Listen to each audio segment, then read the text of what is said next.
नाज़रीन, शिकारपुर खां असां अहम ख़बर शेयर कंदा रहूं त हुकूक ॾियो तहरीक जे सॾ ते पार्को, हेस्कोल, शेल समेत 7 खां वधीक तेल कंपनियुनि ख़िलाफ़ मक़ामी माण्हुनि पारां सख़्त एहतजाज कयो वियो आहे। एहतजाज हुकूक ॾियो तहरीक पारां एडवोकेट अली असगर पौड़ जी अॻुवाणी में कयो वियो। फैज़ुल आड़ो खां पार्को कंपनी ताईं मक़ामी माण्हुनि खे नौकरियूं ऐं ॿियूं सहूलियतूं न ॾियण ख़िलाफ़ एहतजाजी रैली कढी वई।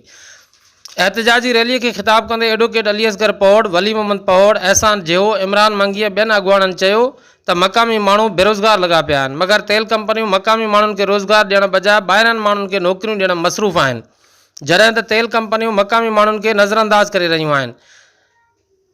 हिननि चयो त OGTCL जे कानून में मक़ामी माण्हुनि खे रोज़गार ॾियण तोड़े पसगरदाई जे ॻोठनि खे पिणु सहूलियतूं ॾियणु शामिल आहिनि। अॻुवाणनि मुतालबो कयो त पसगरदाई जे ॻोठनि खे बिजली, गैस, स्कूल, ड्रेनेज ऐं पका रस्ता ॾिना वञनि, न त एहतजाजी तहरीक खे वसी कयो वेंदो।